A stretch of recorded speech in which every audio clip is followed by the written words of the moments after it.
Sultan Palembang Darussalam Muhammad Badarudin keempat Raden Muhammad Fawaz Diraja kecewa dengan konten rendang hilang yang dibuat kreator digital Willy Salim. Menurutnya konten tersebut tidak mencerminkan budaya dan merusak nama baik kota Palembang. Sultan pun meminta Willy Salim segera menghapus kontennya di media sosial serta meminta maaf secara terbuka di hadapan Majelis Adat Kesultanan Palembang Darussalam. Selain itu, ia juga diminta menjalani ritual tepung tawar sebagai bentuk penebusan kesalahan. Jika permintaan ini tidak dipenuhi, Sultan menegaskan Willy Salim akan dikutuk dan dilarang datang ke Palembang seumur hidupnya. Tim hukum Kesultanan juga berencana menempuh jalur hukum.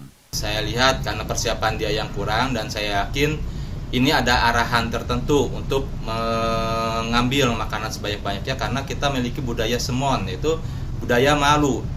Dan budaya kalau belum disuruh, diaturi, mereka tidak mau untuk melakukan tindakan tersebut. Jadi saya yakin ini bukan kebudayaan Palembang yang sebenarnya, sehingga Willy Salim harus meminta maaf dan sebenar-benarnya dengan tulus ikhlas, dan juga kita ingin mengadakan supaya keadaan ini kembali keadaan sebenarnya atau seharusnya, yaitu Palembang adalah kota yang berbudaya dan bermartabat. Sebelumnya, reaksi atas konten Willy Salim tersebut juga datang dari Gubernur Sumatera Selatan. Yudi Kiswanto, Kompas TV, Palembang, Sumatera Selatan.